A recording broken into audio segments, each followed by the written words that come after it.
أعمالنا من يهده الله فلا مضل له ومن يضلل فلا هادي له وأشهد أن لا إله إلا الله وحده لا شريك له وأشهد أن محمدا عبده ورسوله صلى الله عليه وعلى آله وصحبه وسلم تسليما كثيرا إلى يوم الدين. أما بعد. Yesterday after class, a brother asked about making umrah repetitive. That is, he wants to make umrah for his father, wants to make umrah for his grandmother, and he asked, what's the ruling on that? And can a person make umrah more than one time while they're residing in Mecca, or do they have to go out to the miqat to perform the second umrah or the third umrah? And that conversation was in Arabic. There were a few brothers around and they said, can you repeat that in English?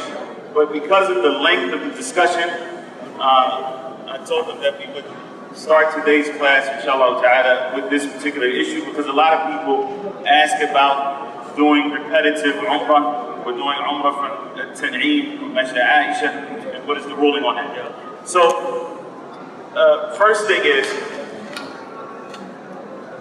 that a person who wants to make umrah on someone else's behalf has to fulfill certain conditions. The first is that they have made umrah for themselves. And if you have not made umrah for yourself in your lifetime, then you cannot perform umrah on behalf of someone else. That's number one.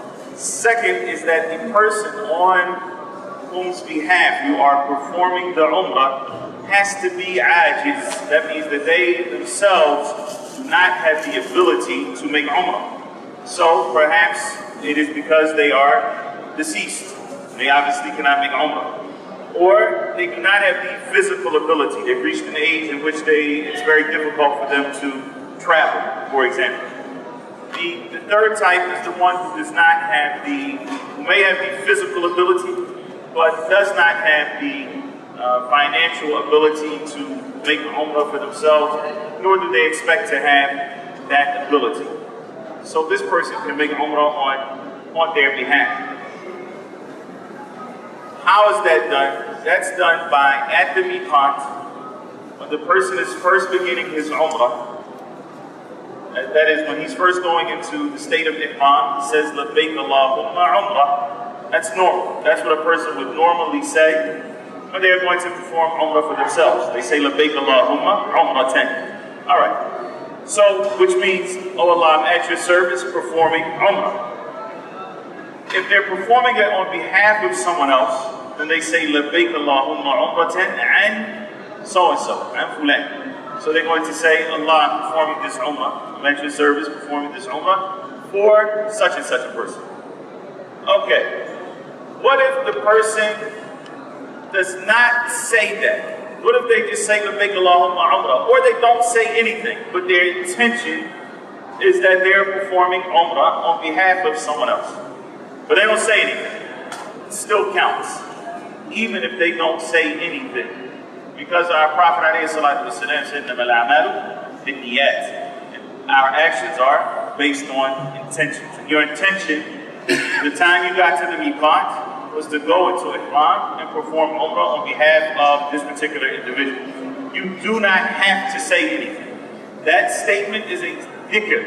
It is a remembrance of Allah subhanahu wa ta'ala. And it is not necessary in the sense that it is wajib or it is a condition for the validity of your ihram. Alright? So as long as you have the intention, then the umrah is for the person for whom you are performing it for. Alright? Now, the next question that a lot of people have is about the reward for that umrah. Do I get the reward for umrah too? And I'll ask you a question. If you get paid at the end of the month, 5,000 riyals, 10,000 riyals, all right? And you say, at the end of the month, my salary is for my father, for example. And you give it to him. Do you get the 5,000 riyals or does he get it? He gets it. So if you give the reward of your umrah to someone else, then it's for them. You don't get the reward also of making umrah.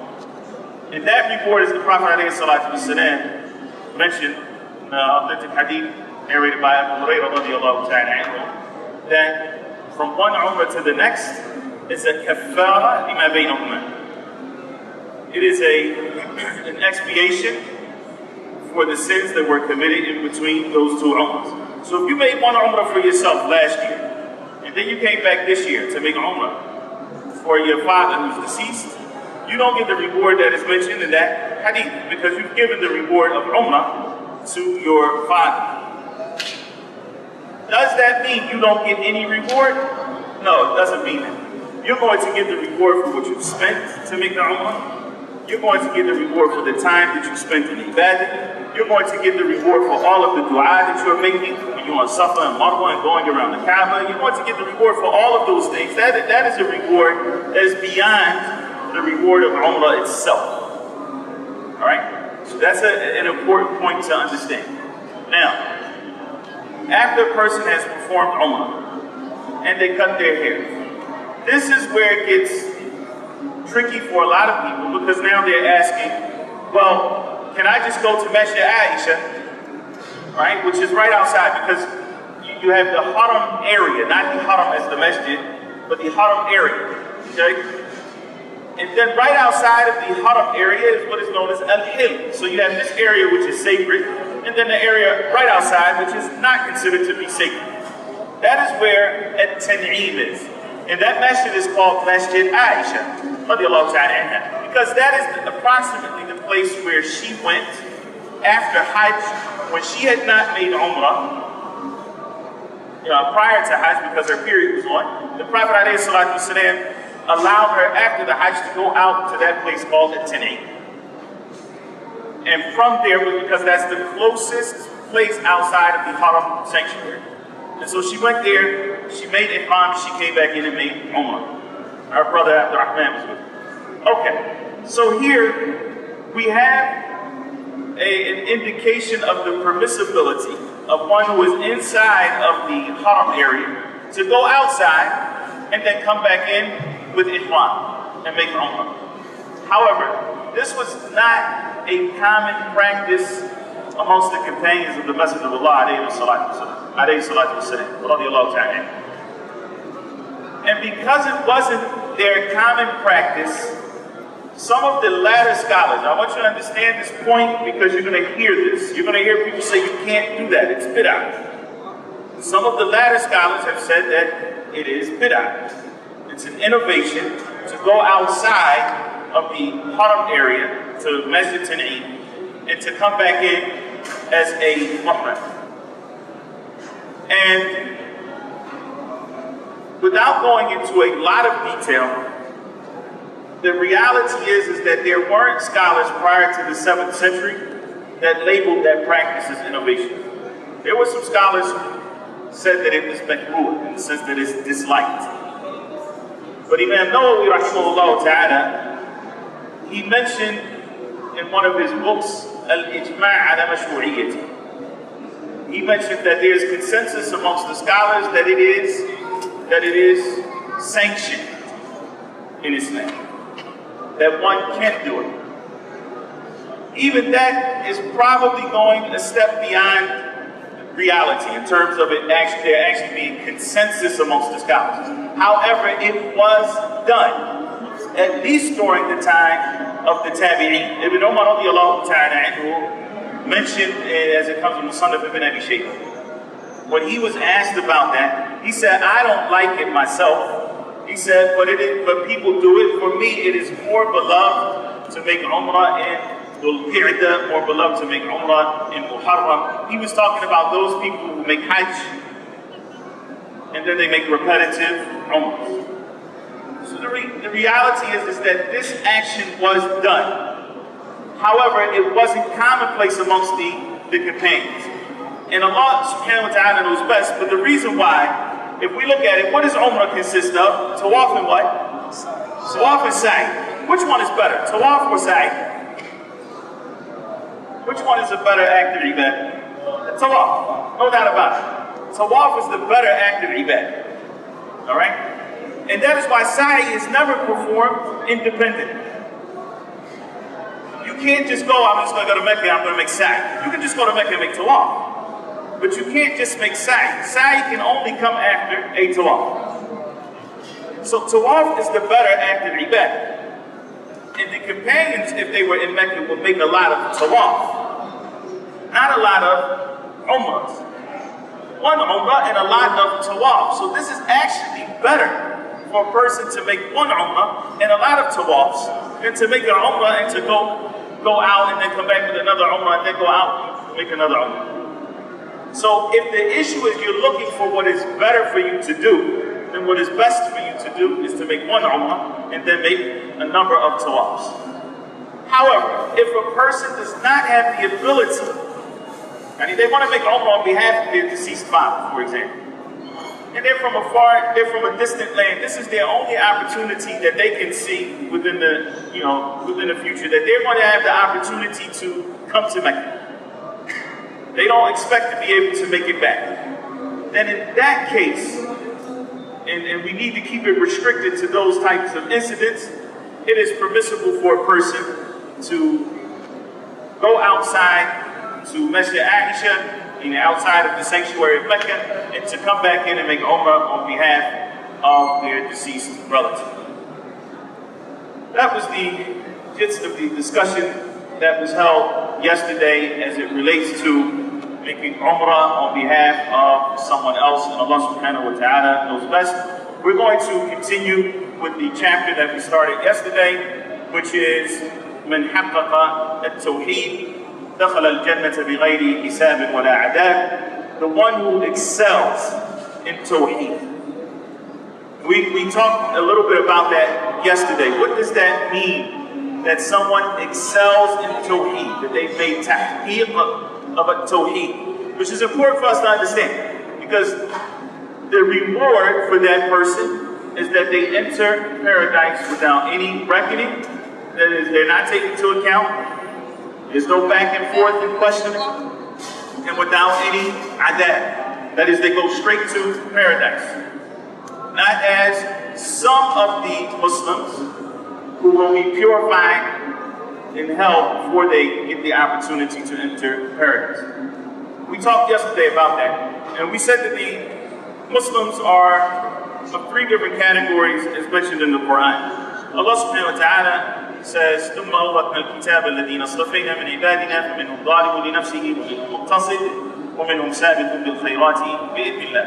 So Allah subhanahu wa ta'ala has mentioned that the categories of this ummah, that is the people who have accepted the Quran, and those whom Allah subhanahu wa ta'ala has chosen and given the Quran, that there are three categories. The first are ظَالِمٌ لِنَفْسِهِ, those who oppress themselves. So, who are they?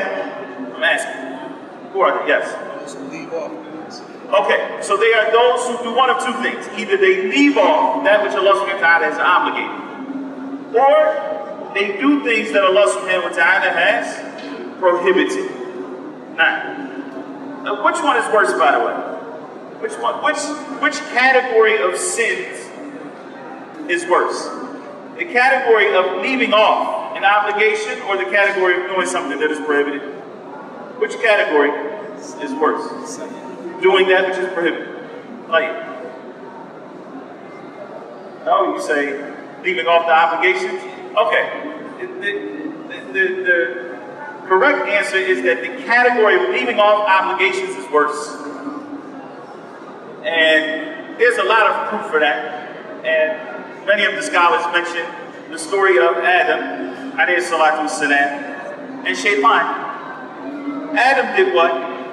He did what Allah subhanahu wa ta'ala prohibited. He ate from the tree that Allah subhanahu wa ta'ala prohibited from eating from. And then he turned to Allah subhanahu wa ta'ala in repentance, and his repentance was accepted by Allah subhanahu wa ta'ala. So he did something that was prohibited. As for Shaytan, he left off what Allah azza wa jalla obligated. Allah told him to prostrate, and he did, because of arrogance. And a lot of times this is the case, that people leave off that which is obligated upon them out of arrogance. That they don't feel like they have to do this. And why should I have to do this or that, even though they know that it is their Creator subhanahu wa ta'ala who has obligated it upon them. Right. The second category of Muslims are the muqtasid, those who are traveling a middle course. They're balanced. And who are they? They are those who do what Allah subhanahu wa ta'ala has commanded. They fulfill their obligations. And they avoid the prohibitions, especially the kabair, the major sins. So these people are from the people of Tawheed, and they are also to be considered from those who excel in their Tawheed, but they're not from the next level, which is as-sabiquna bil khayrati bi-idhnillah. They are the ones who are the foremost. They excel, they strive in pleasing Allah subhanahu wa ta'ala. And so not only do they fulfill their obligations and leave off the prohibitions, but they add on to that. They do more than just their obligations. They do things from the mustahabbat. And they avoid not only the prohibitions, but the things that lead to the prohibitions, and they leave off things that are makruh as well. So these are the people who have excelled in the Tawheed, singling out Allah subhanahu wa ta'ala in their worship. We also mentioned yesterday, and this is important to recap before we get to today's lesson, that there are three things that stand in the way of you excelling in Tawheed. Ibn al-Qayyim rahimahullah ta'ala referred to them as awa'iq. An a'id is something that stands in the path. It's a hurdle. It hinders you from getting to where you want to go. So you, after Allah, all of us, want to be from the people who enter into paradise without being questioned by Allah subhanahu wa ta'ala, without subjecting ourselves to that hisab. And we want to be from the people who enter paradise without being punished first. And so because of that, we need to know these three things so that we can avoid them at all costs. The first thing we said was that which totally contradicts Tawheed, which is what? The opposite. That's shirk. And we're going to talk, inshallah ta'ala. By the way, tomorrow and the day after, Wednesday and Thursday, there won't be any class. After today, class is going to resume on Friday, inshallah. And on Friday, we're going to discuss shirk in a lot of detail, much more than we have discussed in the past. But as we mentioned, shirk, which a lot of times is translated as polytheism or idolatry, does not just stop at the things that you see. Oh, somebody prostrated to an idol, or he's making tawaf around a grave. Shirk doesn't just stop there. Shirk includes those things that creep into your heart, that turn you away from Allah subhanahu wa ta'ala, that cause you to love something more than you love Allah subhanahu wa ta'ala, or to fear something more than you fear Allah subhanahu wa ta'ala, to put your trust in other than Allah subhanahu wa ta'ala. Some of these may reach the level of being major shirk, that is, will take you outside of the fold of Islam, and a lot of it is minor shirk, which means that it is a form of idolatry, but that it does not take you outside of the fold of Islam. So, a person wants to be from those who excel in Tawheed. The first thing is that he has to avoid shirk in his beliefs, in his statements, in his actions, at all costs, all forms. The second is that he avoids that which contradicts his compliance with the following of the Prophet Muhammad alayhi salatu wasalam. So it contradicts emulation, and we said that that is what? Innovation, bid'ah.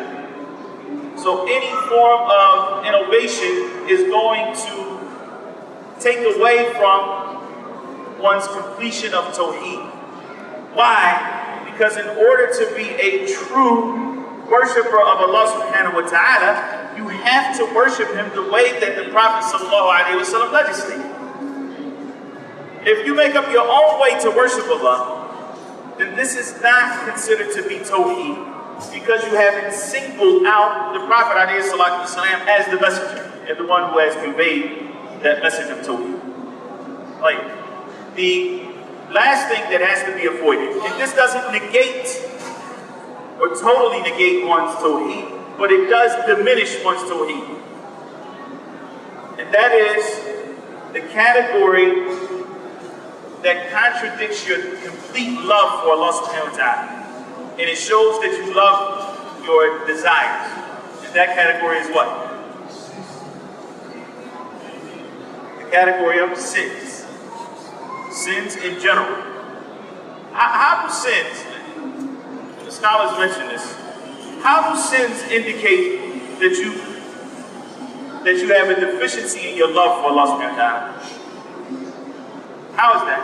Because if you truly love Allah subhanahu wa ta'ala, and you put the love of what He loves over what you love, then you're not going to fall into whatever sin it is that you're committing. You're not going to put your desires over the love of Allah subhanahu wa ta'ala. And that doesn't mean that people won't commit sins. And a lot of people commit sins and don't even realize that they've done it until it's over. There's a difference between someone who knows that they are sinning and one who commits sins and unwittingly. They look back on it and they say, SubhanAllah, that wasn't something I should have said.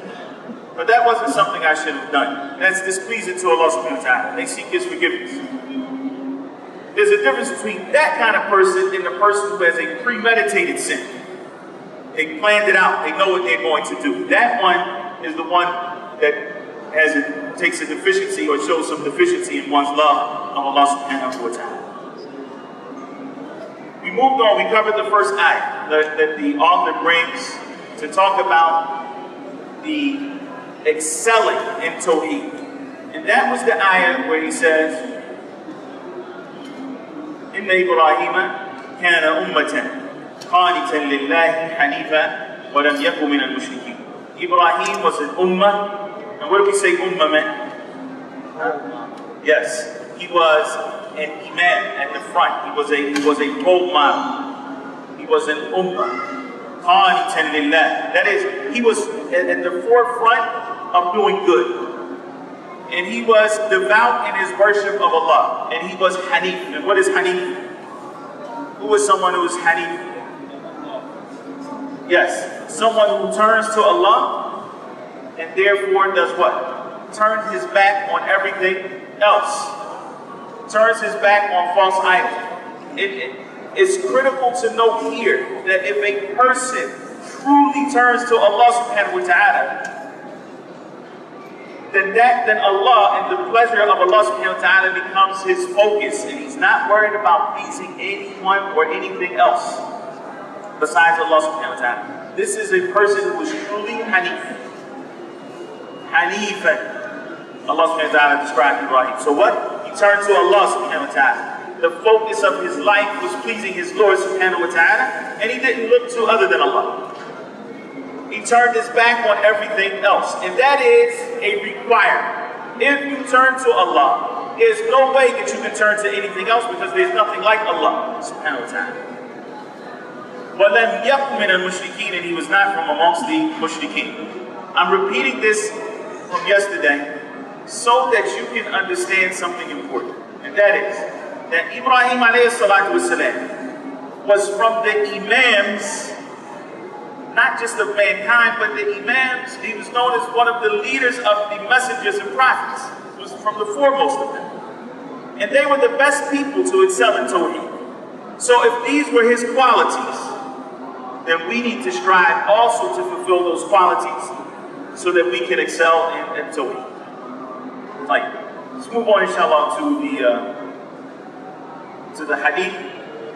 And we'll pick up at the part where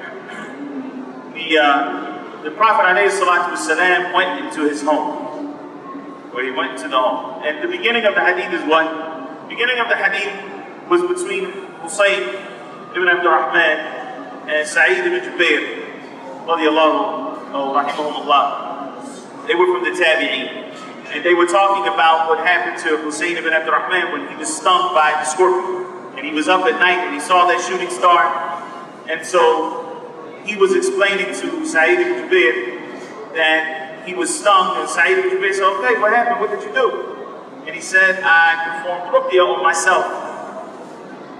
And so then he narrated this hadith of the Prophet ﷺ, where he said, I've been shown the nations, and amongst them, was a prophet who had 40 some odd followers, and from there was a prophet who only had 1 or 2 followers, and some who had none. And then he was shown the nation of Musa, alayhi salam, and then he was shown his ummah. And amongst them are 70,000 will not be punished, who will enter Jannah without being punished, and they will face no reckoning. And then the Prophet ﷺ got up and he went to his home. And so the companions did what? They started theorizing. Who are those 70,000? And by the way, and this is hope for the Ummah. There are other narrations, as Hafiz ibn Hajar mentions in Fath al-Bari. There are other narrations that indicate that it doesn't stop at 70,000. And that with each of those 70,000 is 70,000. And as is well known in the Arabic language, the word 70 is used to indicate a lot. Sometimes the same way that we use the word 100 in English, right? So, if you called someone a lot and they didn't answer the phone, right? And you saw them, you said, I called you 100 times, you didn't pick up, right? The Arabs use 70 in a similar fashion. They use it to mean a lot. And so there's some indication here, and because of the other narrations, that the number doesn't stop at 70,000. That the number is beyond that. And Allah subhanahu wa ta'ala knows best.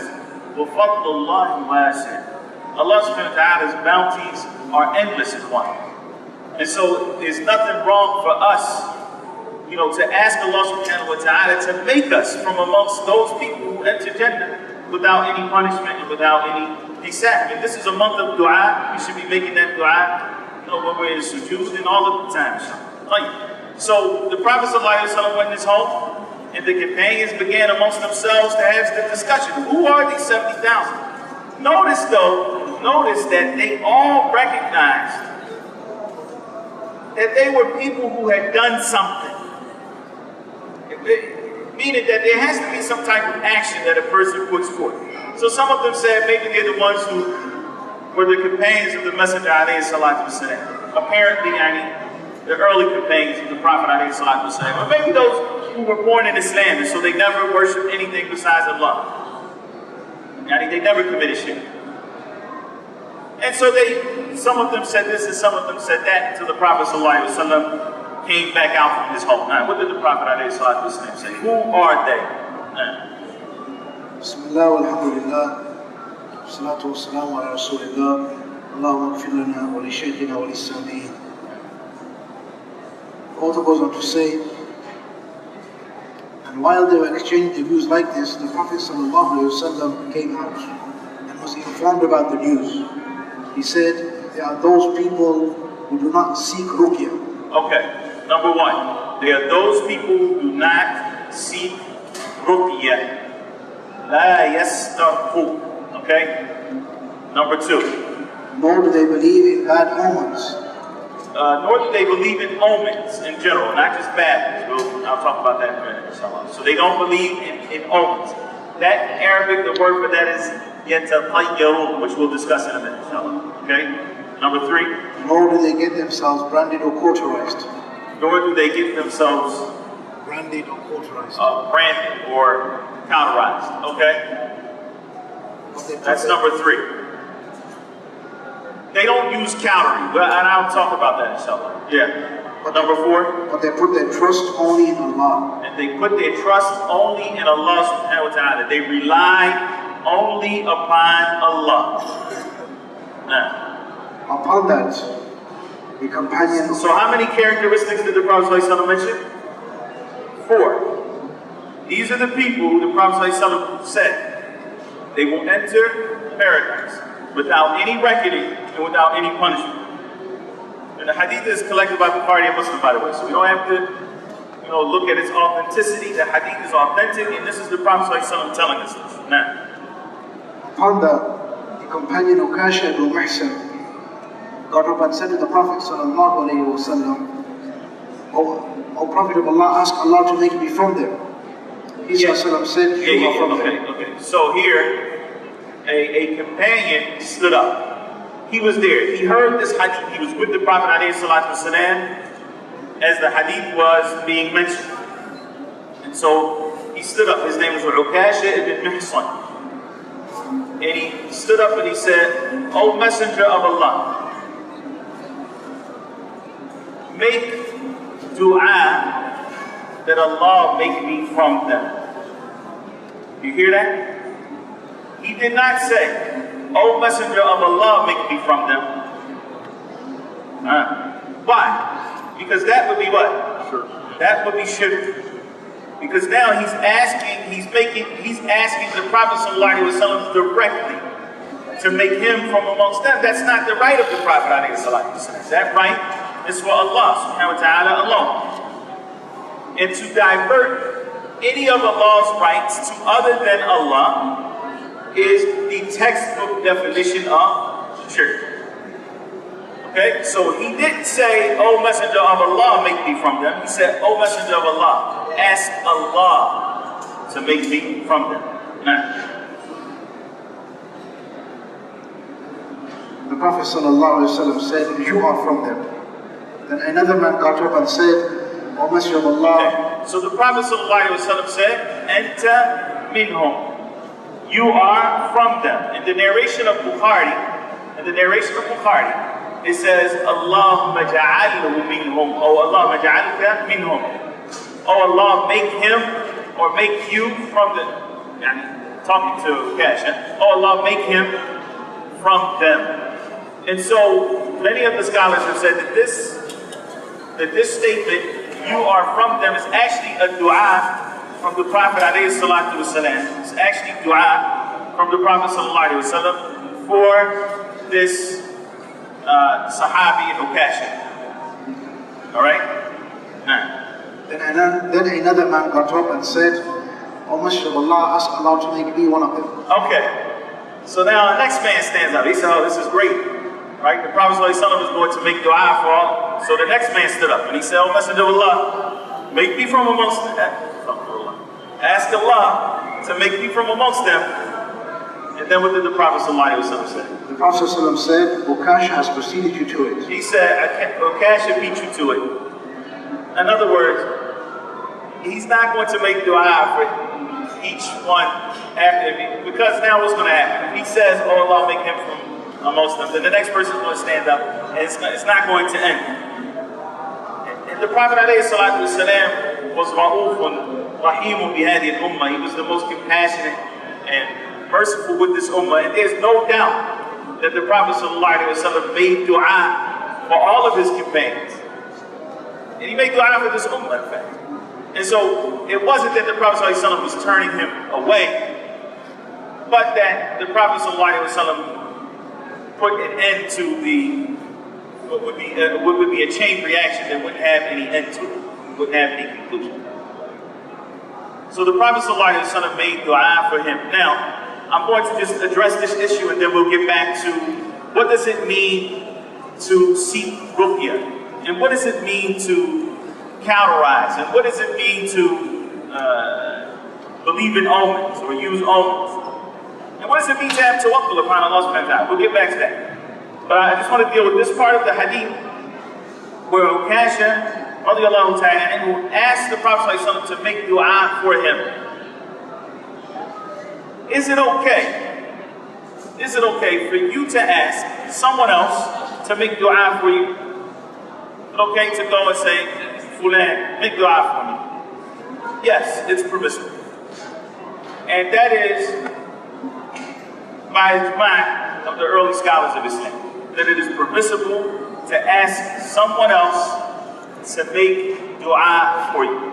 But we need to understand something, because there's various narrations when it comes to this. The proof for this is the fact that Ukasha himself, he asked the Prophet ﷺ to make dua for him. And the Prophet ﷺ didn't look at that as being something that was bad. In fact, the Prophet ﷺ taught Umar radiallahu ta'ala, if you go to such and such a place and you see, what was his name?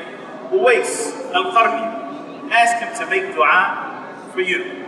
And he wasn't even from amongst the Sahaba. Uwais al-Qarni was not from amongst the Sahaba. And there are countless narrations from the Salaf, especially from most of the Sahaba, where you actually see that they asked each other to make dua for one another. On Hajj, on Umrah, and otherwise. But there are also narrations where companions were asked to make dua for someone and they refused to. So for example, there's a narration where a man came to Umar radiallahu ta'ala anhu, and he said, Ya Amir al-Mu'mineen, oh leader of the believers, make dua for me. He said, La ghafar Allahu lak. May Allah not forgive you. Atarani nabiyyan. Do you see me to be a prophet? In other words, the ones who you want to ask to make dua on your behalf are those who are sinless in front of Allah subhanahu wa ta'ala. Now you don't just go up to anybody asking them to make dua for you. And so Umar radiallahu ta'ala anhu used that as a teaching moment. Don't just go to anybody asking them to make dua for you. And the reason behind that, and Allah subhanahu wa ta'ala knows best, but this has been mentioned by some of the scholars, and I think it's important for us to understand, because, and this is something that early scholars of Islam did talk about and they disliked. You don't want this to become a habit amongst people. Right now, some people ask other people to make dua for them as if it's better than you making dua for yourself, and it's not. It's not. In other words, I'm going to rely on the fact that I ask my shaykh or I ask this person or that person to make dua for me, and then I don't make dua for myself. And the Prophet ﷺ said, "Ad-du'a huwa al-ibadah." That dua is the ibadah. It is the worship. It is the essence of worship. And so a person should be making dua for himself, and if you ask someone else to make dua for you, there should be something appropriate about it. In other words, they're going to a place like Mecca, they're going to make umrah, and they're going to be raising their hands on Safa and Marwa, or they're going to Hajj, they're going to be raising their hands to Allah subhanahu wa ta'ala on Arafah and other scenarios like this, where it's more likely that their dua is going to be accepted. And so there's a reason other than your heart being attached to a person. And that's what you want to avoid. Make dua for me. Who is this person to make dua on your behalf that you can't do for yourself? Except in the case, and this is what Shaykh Tahir Wyatt ta'ala mentioned, and this was his preferred opinion, the opinion of Ibn al-Qayyim rahimahullah as well, is that if you ask someone to make dua for you to benefit them, then this is praiseworthy. In other words, I'm asking you to make dua for me because I want you to be busy making dua and you get blessings for that. Instead of me just telling you, hey, go pray 2 rakats. Nobody's going to listen to you. Right? But if you say to them, make dua for me, then that person is making dua for you. They're getting rewards for the dua, and you're getting rewards because you were the one that was the cause of them doing that act of ibadah. And so if this is your intention behind asking someone to make dua for you, then this is a great intention indeed, and inshallah ta'ala you'll be rewarded and that person will be rewarded. In general, just to sum up, it is permissible to ask someone to make dua for you, but you shouldn't do it frequently. That should not be your habit, that you just go around asking people to make dua for you. All right, let's get back to our hadith. The Prophet ﷺ, and we should know these 4 qualities so that we can embody them and be from amongst the people who excel in Tawheed and who enter paradise without any punishment and any reckoning. The first of them, the Prophet ﷺ said, La yastarqu. They do not seek for others to make ruqyah for them. They don't go around looking for, oh, who's the shaykh in this town? Who performs ruqyah in this town? Who's the one who's known for ruqyah in this area? And they go around looking for the shaykh or the imam of the masjid or someone like this so that they can cure them. Like, what is ruqyah? Somebody explain to me. What's that mean? What is ruqyah? Anybody? Yeah, go ahead. Dua? Okay, sure. So it's using the Quran as a cure, but not just the Quran.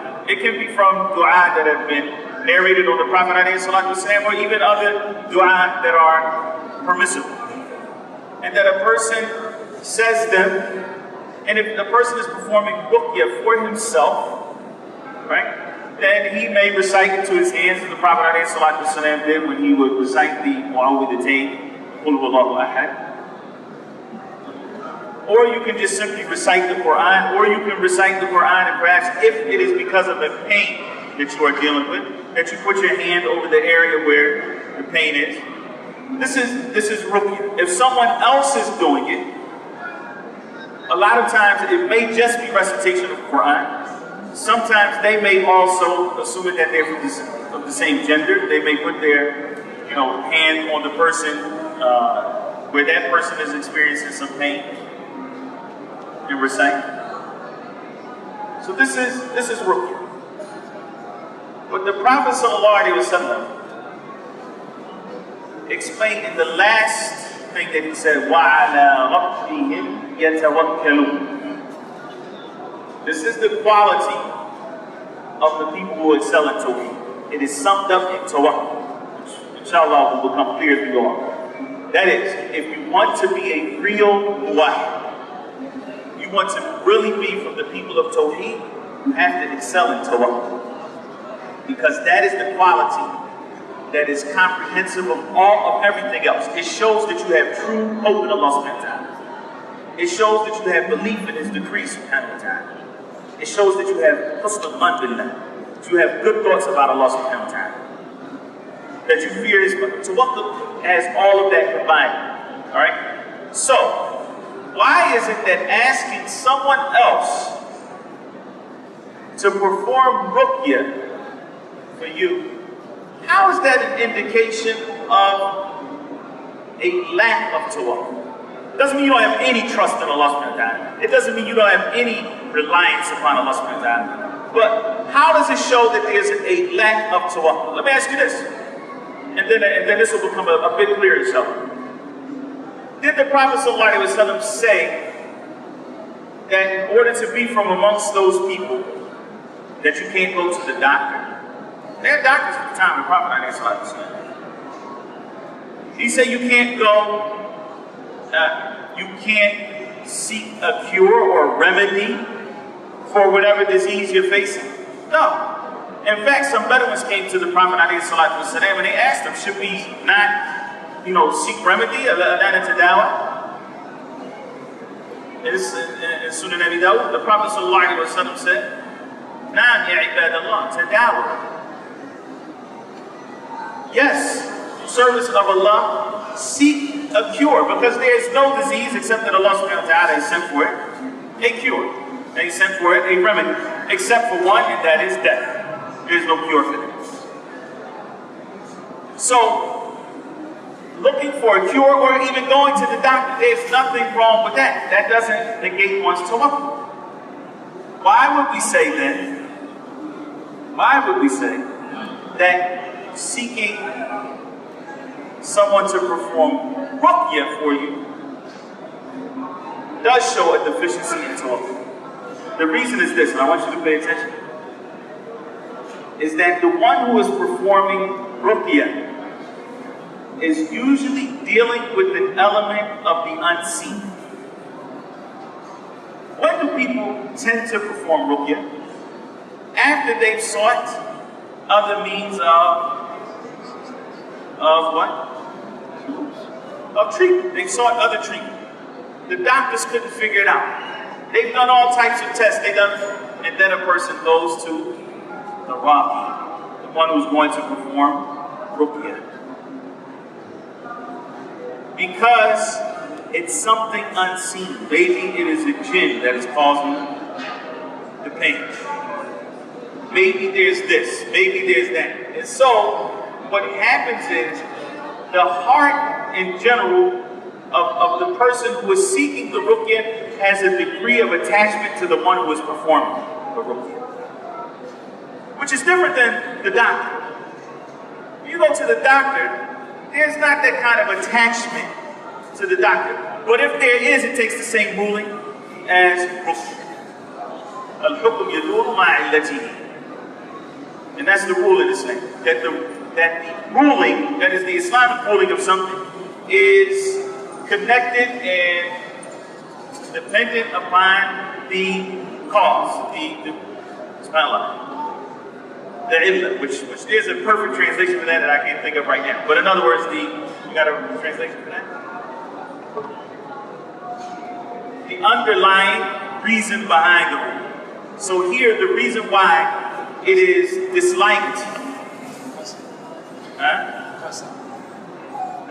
The reason why it is disliked that we don't seek ruqya is because, in general, the heart of the one who is seeking the ruqya is going to be attached to the one who is performing the ruqya. And this heart is for Allah subhanahu wa ta'ala alone. It is to know Him subhanahu wa ta'ala alone, and it should be dedicated to the worship of Allah subhanahu wa ta'ala alone. And the minute that a part of it gets attached to something else, then it takes away from a person's tawheed. Because what did we say tawheed was? What does tawheed mean linguistically? To single something out. And if your heart is almost totally attached to Allah subhanahu wa ta'ala and a little attached to something else, then it takes away from that tawheed. You understand? So that is why seeking ruqya is something that would take one away from getting this reward that the Prophet ﷺ mentioned in this hadith. Now, in general, seeking ruqya is permissible. It is permissible. Ibn Abdul, rahimahullah ta'ala, one of the great Maliki scholars, died in 463, he said that there's ittifaq or agreement amongst the scholars that it is permissible to seek ruqya. But permissibility does not always indicate that there's not a degree of karaha, or that it is disliked. Because something can be permissible, but at the same time, disliked. Right? Which I don't want to confuse everybody, but inshallah, just to understand that it is not haram. We'll put it like that. Agreement amongst the scholars that it is not haram to ask someone to perform ruqya on your behalf. Now, let's take it a step further. Is it permissible for you to do ruqya for yourself? Yes, and this is ibadah. And the Prophet ﷺ did ruqya for himself. And Jibril did ruqya for the Prophet ﷺ. And Aisha radiallahu ta'ala anha did ruqya for the Prophet ﷺ. If we say it's something that we should avoid, to go out and seek for someone to perform ruqya on our behalf, how do we understand the fact that Aisha did ruqya on the Prophet ﷺ? I want you to get your brains moving. How can we understand that? It is authentic. Aisha, radiallahu ta'ala, Sahih Bukhari, performed ruqya on the Prophet ﷺ. The answer is, he didn't ask her to. She just did it. And so if someone wants to perform ruqya, for example, there are many times where you may go to the hospital, you're visiting a Muslim, and you see that they're experiencing pain or that they're ill. They don't have to ask you. You just go. You can put your hand on them and you can sit next to them and you can recite ayat al-Kursi and recite Fatiha. Over and over. Fatiha is the cure. Fatiha is the best thing that you can recite. And you have to recite it and knowing, with full conviction that it is a cure. And knowing its meanings. And drawing close to Allah subhanahu wa ta'ala. Can you perform ruqya on a non-Muslim? Is that permissible? You may have non-Muslim relatives. You go visit them and they're sick. Can you do ruqya for them? Yes or no? Absolutely. And one of the ways that we know that Fatiha is a cure, because of the hadith of Abu Sa'id al-Khudri in Sahih Bukhari, when they were in a particular area, and Allahu A'lam, it was the leader of the tribe, but he had been stung by a scorpion. And the tribe itself, they were looking for someone who could treat him. And Abu Sa'id al-Khudri, radiallahu ta'ala anhu, said that we can treat him for compensation. And he read over him Surah Al-Fatiha. And the man was cured. He wasn't Muslim. And he was cured. They went back to the Prophet ﷺ because now they weren't sure, can we actually accept this compensation or not? And this is when the Prophet ﷺ said, the thing that you have the most right to take a reward for is from the Book of Allah. So you can take that compensation. And there's a lot of discussion about this, not to go too deep into it. The point is here that the first quality is that they don't seek ruqya. So ya Abdullah, from now on, because people have become, in this day and age, people are meftuneen, and I don't even know how to say that in English. They are totally, they've taken it to the next level, as we can say, when it comes to the ruqya. To the point that there are houses here that are known for ruqya. A person may stop you on the street. Do you know where Shaykh Tahir's house is? You know what they're going for. This person thinks he's crazy or whatever, and now he wants somebody to read over it. And it doesn't mean that this is not an important aspect of our deen, but that we have people that specialize in ruqya now. Their whole life, their income is based on ruqya. And they have a whole practice establishments. And people come to them from different cities and different places because he's the shaykh. Because now what happens is he becomes the one who cures, not the Quran. You see what happens? You see how it goes? It's a tricky, it's a slippery slope. The ruqya. It's a slippery slope when you get involved in it, because now, again, the heart becomes attached to the raqi, and it's not attached to Allah subhanahu wa ta'ala. And if it goes too far, it will take somebody, not just deficiency in Tawheed, but outside of the Tawheed. And so it's important that we, look, if you have a family member that's suffering from something, and this is the thing, this is the other thing, and I think we need a balance in this particular area, is that a lot of us, when it comes to mental illnesses, because of the stigma in many of our communities related to mental illnesses, we automatically think jinn.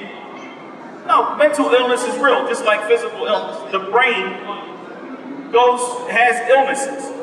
And sometimes there's a chemical imbalance. And there's medication that is needed to help them. And that doesn't mean ruqya won't help, but it does mean that it is treatable in other forms.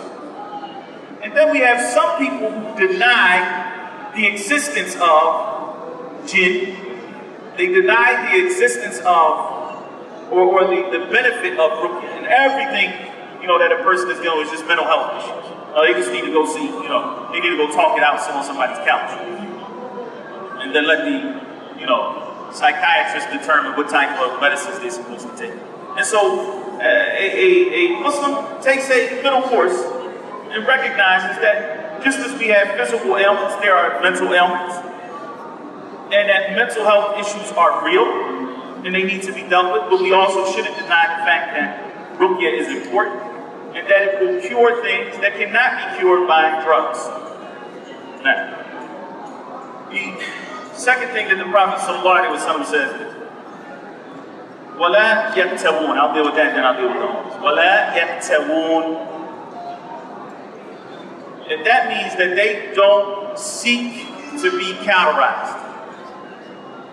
And what we mentioned yesterday, or branded, we talked about what is cauterization. And to be honest with you, it's broader than just treating open wounds with fire or even now electricity, anything that is hot, super hot. To bring a wound back together, that's called cauterizing. But they use it for other things, like to burn off warts. So, if anyone has ever had a wart on the bottom of their foot, for example, chances are if you go to the doctor, they're going to cauterize it. Some people who suffer from nosebleeds, frequent nosebleeds, they get cauterized. And so,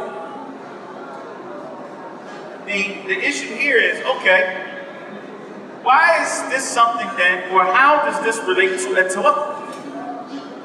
And many of you'll find that many, if you go back and you read, for those of you who read explanations of Kitab, you'll find that a lot of the ones who have explained Kitab and Tawheed don't actually talk about the relationship between counterizing and Tawheed. What they do talk about, and this is an important side point, is that counterizing involves fire or something very hot. And it is disliked that we punish ourselves in this way with the punishment that is used in the hereafter. So they talk about that relationship. One stays away, and that is why it is not permissible to burn the enemy. Right? Talk about in battle too. If in fact there is a battle between Muslims and their enemies, the ones who are killed are to be respected. The deceased, the corpse is to be respected, it's not to be burned. Because that punishment is solely for Allah subhanahu wa ta'ala in the hereafter. And there are, again, this is a long discussion that goes beyond the scope of what we're going to talk about today. So, as a side note, counterizing was used in this part of the world up until very recently. It's not very common right now, but up until very recently it was used. And they talk about how it has healing powers. There's a funny story about it that's actually quite interesting. There was a man who had severe lower back pain. This is actually narrated by a doctor. He said there was a man who had severe back pain. And the doctors tried everything. SubhanAllah, the man could not walk. I mean, the pain had become so unbearable that he was not able to walk. All right? Went to the doctors, he saw all types of treatments. He still was not able to walk. So, as the Arabs say, after the bad cake, right? The last form of, the last form of treatment is cauterizing. So, and it's done different ways. So they put 2 hot coals, and they put it in the area where the man was feeling the pain in his lower back. And mashallah, from the pain that he was feeling, he got up and he ran, not just walked. He got up and he ran. And they said, mashallah, he was cured. He was cured. He was cured by the cauterizing. As you can see, that wasn't actually a cure. It's just that the pain was so severe that he was able to manage the pain that was in his lower back, because it really is that bad. It really is that bad, that kind of fire. Or the heat that is associated. So, what is it that makes there be, some type of deficiency into what the issue is this? Cauterizing is not just one type. And that's the thing. And this is what the Prophet ﷺ is talking about in this hadith, and Allah subhanahu wa ta'ala was blessed. Ibn Qutayba, one of the early scholars of Islam, rahimahullah ta'ala, mentioned that it was the practice of the Arabs. And you can find this in the history books as well. They actually took cauterizing from the Persians. And the Persians, as we know, early Persians did what? They worshipped fire. It wasn't just that they used it. So the fire for them was revered. They venerated this treatment with fire. It wasn't just seen as a regular medical treatment. It was a religious practice to it as well. Okay? So they worshipped fire. Now the Arabs didn't necessarily, in terms of historically, they didn't necessarily worship fire, but they looked at it as having this cauterizing. It's not just having a cure as an after effect, they looked at it as being a preventative cure as well, and therapeutic. So the Prophet ﷺ, so if, again, what can cauterizing do before something actually happens? Nothing. It means that a person has some kind of subtle belief, right, in the process. And that is what negates one's tawakkuh. It's not something that's after the fact. If the only thing that can be done to heal an open wound, for example, is to burn it, then there's no harm in doing that. And that doesn't take one outside of this hadith or the reward that's mentioned in this hadith. But to do so prior to there being any signs of of disease, you're doing it as a preventative measure, then this is what the Prophet ﷺ is referring to here, and Allah subhanahu wa ta'ala knows best.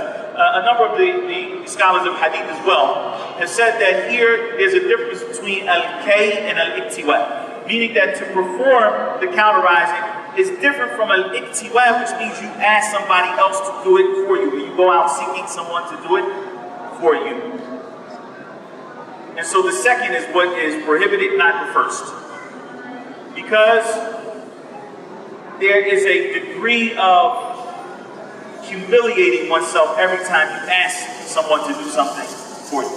And that should be avoided. The last thing that the Prophet ﷺ mentions in terms of the things that they do not do is وَلَا يَتَطَيَّرُونَ.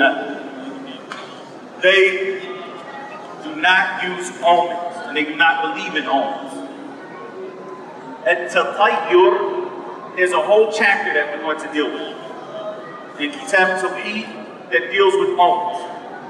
So I'm not going to go into a lot of detail right now, but at-Tayyur, it sounds like the word ta'ir, right? Or ta'ir. So ta'ir is what? It's a bird, and that's because a lot of times the Arabs prior to Islam would look at birds as omens. If the bird goes left, that's a bad sign. If he goes right, it's a good sign. Or if he's flying this way, it's a good sign. It's a bad. So omens are any type of phenomenon that either propels you to do something or prevents you from doing something. It has no basis yet. So any type of thing that would make you feel like you have some knowledge of a future event because of it. So now you wanted to go travel, but as you were about to travel, you saw a particular bird, and it went this direction, and you said, no, I'm not going to travel now, because if I travel, I'm going to have an accident. You believe now that this bird is telling you something about the future. And it's not just restricted to birds. As we'll cover, omens are many, many different types. Some are related to animals, others are related to signs in general. And people have all types of weird beliefs. You know, if they book a flight, and then they put them in the 13th row. Oh, no, I'm not traveling. It's a bad sign. Right? Or any of these types. So we'll talk about this bi'idhnillahi ta'ala in the near future when we get to that particular chapter. The point is here, and I think it's pretty obvious, that this shows a true lack of tawakkul upon Allah subhanahu wa ta'ala for someone to have this belief in these omens. As for ruqya, and as for counterizing, to seek that is something that is not haram. It's not haram. Unless we're talking about the type of counterizing that is prior to any type of disease or illness or pain or something that someone may be facing. Then the Prophet ﷺ summarized all of those three qualities by saying, وَعَلَىٰ رَبِّهِمْ يَتَوَكَّلُونَ. And upon Allah they put their trust. Meaning, they rely upon Allah subhanahu wa ta'ala alone. And if they rely upon Allah alone, then they're not going to put their trust in the rocky, they're not going to put their trust in any form of medical treatment or anything like that. They're going to put their trust in Allah subhanahu wa ta'ala alone. And there's something that's very common today, and I think it's important to raise awareness about it because we may not recognize that it is a form of a lack of tawakkul upon Allah, a lack of reliance upon Allah subhanahu wa ta'ala. And it's what many of us are taught because of the material world that we live in today. Many of us are taught to put our trust in ourselves. You can do it. Yes, we can. If we just strive, if we put forth the effort, then we are going to be successful. And we're going to achieve our objectives. And if you haven't achieved your objective, if you failed because you didn't achieve your objective, it's because you didn't work hard enough. You didn't put your best foot forward. You didn't do this or you did that, and that is why you are the greatest thing in the world. Because you did it. And this is, unfortunately, this is the whole self-help industry is based on this. It's based on you. The world becomes you-centered. And honestly, it's a shame that some Muslims fall for this. And totally disregard that trust in Allah subhanahu wa ta'ala. Now, that doesn't mean that as Muslims we don't strive. The Prophet ﷺ told us that the strong Muslim is better than the weak Muslim, that he is more beloved to Allah. Ihris ala ma yanfa'uka, the Prophet ﷺ said. Not just do what benefits you, ihris, strive, go for it, be keen in doing those things. You understand? Ihris ala ma yanfa'uka. The Prophet ﷺ said, strive to do those things that are going to benefit you. Not just do them, but strive to do them. Work hard to do them. So as Muslims, in any event, we already have that teaching from our Prophet ﷺ. We don't need some type of self-help guru. ﷺ said immediately after he said, "Ihris ala ma yanfa'uka." Strive to do that which benefits you. What did he say after that?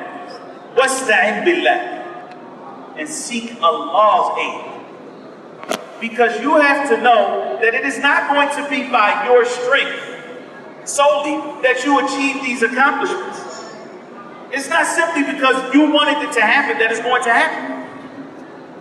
But you have to strive for that. Because if you don't strive, then most likely it's not going to happen. You ever see the student who says, he doesn't study, he's not studying for his exam. And you say, you have to study so you can pass. He says, whatever Allah wills is going to happen. I'm good.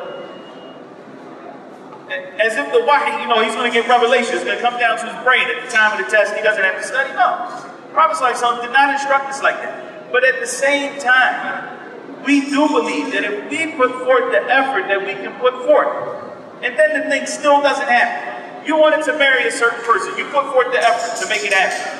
You had a good job, and it didn't happen. Okay, cut that Allah. You have to know that Allah subhanahu wa ta'ala took that away from you for a great reason. You wanted a particular job. You did your best to get that job. You did all of the studies that you needed to get, certificates, and it didn't happen. Okay. Because what is the result of that? If you don't, is depression. And this is, unfortunately, this is all too common in the Muslim community because there's a lack of tawakkul upon Allah subhanahu wa ta'ala. That reliance upon Allah is what the Prophet ﷺ is showing us in this hadith, is the comprehensive quality that the believer has that will allow him to excel in Tawheed and singing out Allah subhanahu wa ta'ala in his worship and in all that which Allah subhanahu wa ta'ala deserves. And so we know through this trust upon Allah, that reliance upon Allah subhanahu wa ta'ala, that we'll get what we are supposed to get if we put forth the effort. But our reliance has to be upon Him. It cannot be upon the creation. Now, this also doesn't mean that we have to be balanced in our understanding of these concepts. It also doesn't mean that you can't tell someone, for example, hey, I'm trusting you on this one, or I'm depending on you on this one. But what happens with the creation is that even if someone loves you, even if that person is dependable, even if that person, for example, let's just say you had to go out of town. You need somebody to pick up your children from school. Right? And so you told this person, listen, I want you to pick up my child, and they agreed and everything. Is it still not possible that they might forget? They might forget. Is it possible that on the way to go pick up your children, that there was a car accident? That their car broke down, that something happened, and therefore they weren't able to fulfill that trust that you had with them? Yes, that's very possible. But there's nothing that can stop Allah subhanahu wa ta'ala. If Allah subhanahu wa ta'ala wants something, all he has to do is say be, and it is. And Allah Azza wa Jalla, Allah subhanahu wa ta'ala doesn't forget anything. And so your complete trust has to be upon Allah subhanahu wa ta'ala. It can't be with the creation. And therefore your heart always has to be attached to Allah subhanahu wa ta'ala, and that is what tawakkul means.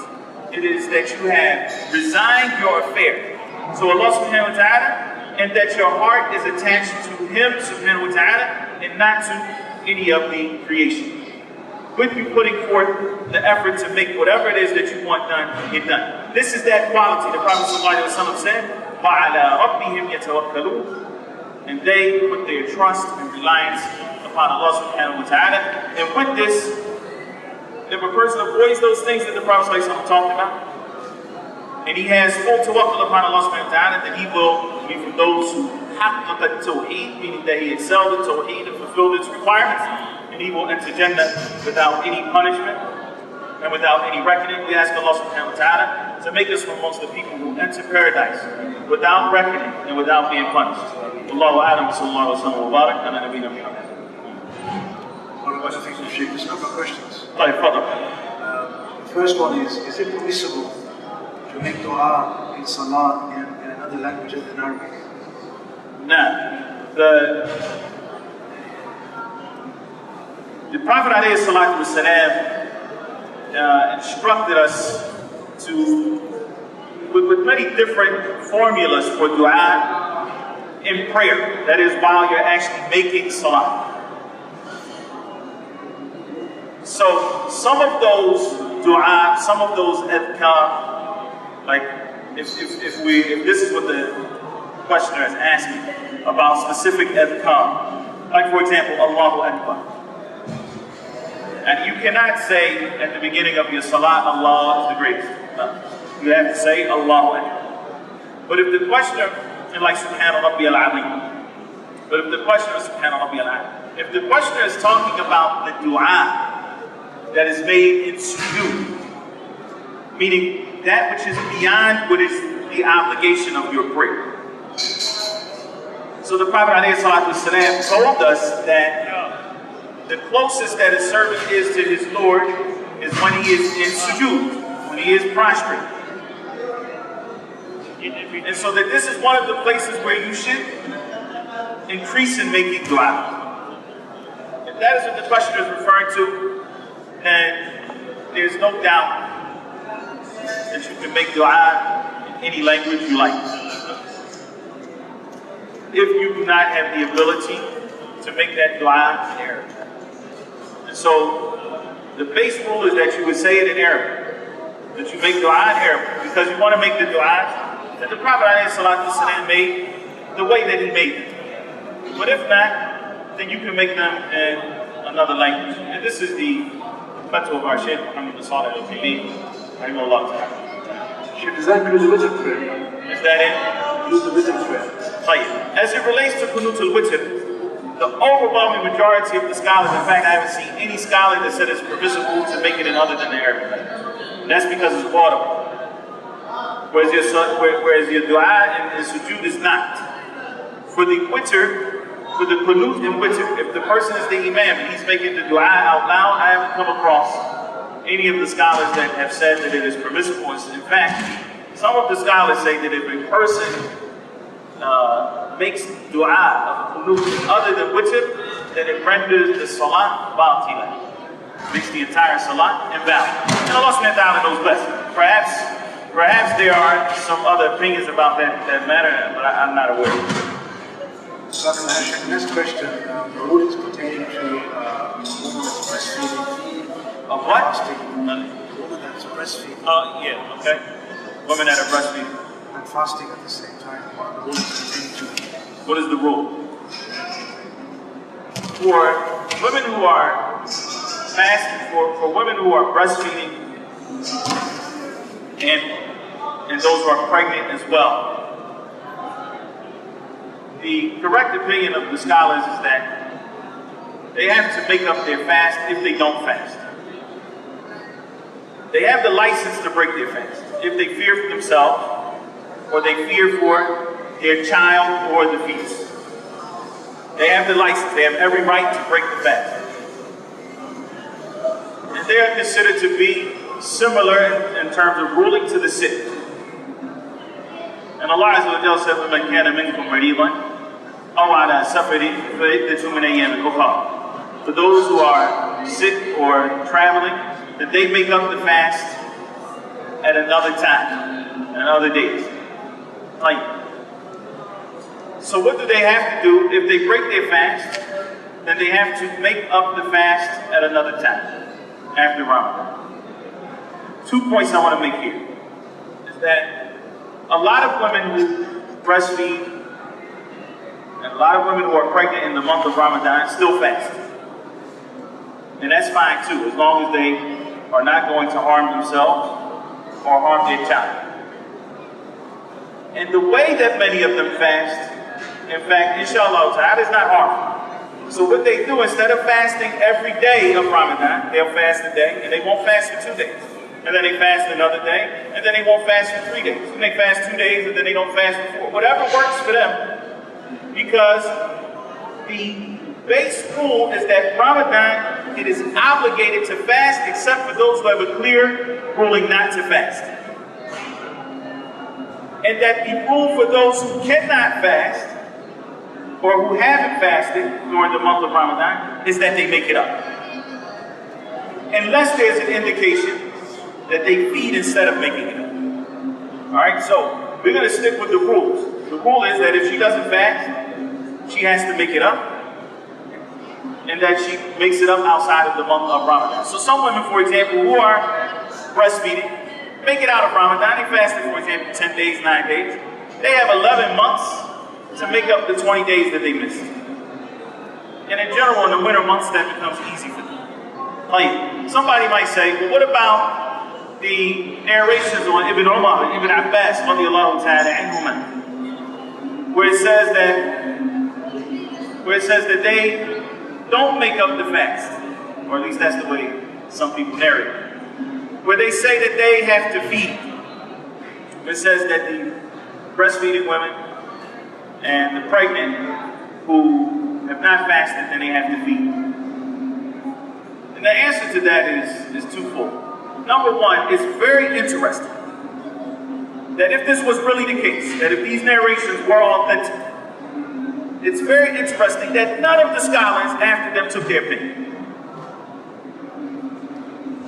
Not from the Hanafis, not from the Malikis, not from the Shafi'is, and not from the Hanbalis, and especially not the Malikis, because they were known to follow the madhab of Ibn Umar, radiallahu ta'ala. So if this was really the case, that there were these narrations where Ibn Umar radiallahu ta'ala said that they don't have to fast, they don't have to make up their fast, that they only have to feed. If that was the case, then most likely the Maliki scholars would have followed that opinion, but they didn't. And that's because, and as a closer look at those narrations, it appears to be that the narrations that mention that they don't make up their fast are not authentic. They are not authentic narrations on Ibn Umar radiallahu ta'ala. And what is authentic is that he said they have to feed. Which means that not only do they make up the fast, but they also feed, and that's a longer discussion. The correct opinion, inshallah ta'ala, is that for women who are breastfeeding or who are pregnant, that they look at their situation. If they can fast, then they fast. If they fear for themselves or for their child, then they do not fast. And then they make up those days at a later time in the year, after Ramadan. Allahu Akbar. Not. So what happens if a woman took the opinion of feet as opposed to making up the days, and now, years later, or 2 years later, she realized that she should have made those days? Afallahu amma salaf. Allah subhanahu wa ta'ala forgive us for what has preceded. So the question is, what about a woman who may have heard that opinion? Because it was the fatwa of Shaykh Albani, Allah yarhamu, and some of his students, and it became prevalent because it was translated into the English language. What if a woman took that opinion, if that was the extent of her knowledge, and that was the fatwa that she was given, then she doesn't have any harm associated with what has preceded. And as long as she fed people and she followed that particular fatwa at that time, then there's no harm in that, inshallah ta'ala. However, moving forward, once she understands differently, then she acts according to what her knowledge is at that time. Like the man who came into the Masjid, and he gave salams to the Prophet. He prayed 2 rakats, and he went and gave salams to the Prophet sallallahu alaihi wasallam. And the Prophet ﷺ returned the salam and he said, "Irji' fasalli, fannaka lam tusalli." Go back and pray because you didn't pray. The man just prayed 2 rakats. And the Prophet ﷺ said, "No, go back and pray because you didn't pray." So the man went back, he prayed 2 rakats. Went back to the Prophet ﷺ. The Prophet told him, "Go back and pray because you didn't pray." Happened 3 times. He said, "Wallahi, O Messenger of Allah, I don't know how to pray other than this way. It's the only thing I know. And it's the only thing I know how to do." So then the Prophet ﷺ taught him how to pray properly. The other narrations clarify that the man had no itma'nina in his salah. And he had no tranquility in his prayer. He would go up and down, not taking his time with the position. Okay. Did the Prophet ﷺ, in any of the narrations of this hadith, or is there any indication whatsoever that the Prophet ﷺ said, "How long have you been a Muslim?" 1 year. Okay, go back and make up a year's worth of salah. This was what the man knew at that particular time. He implemented what he knew at the time. And he didn't go back and make up, a year's worth of salah or 6 months worth of salah or anything like that. From that point on, he was held accountable for the knowledge that he had. And this is a similar situation in Allah Ta'ala.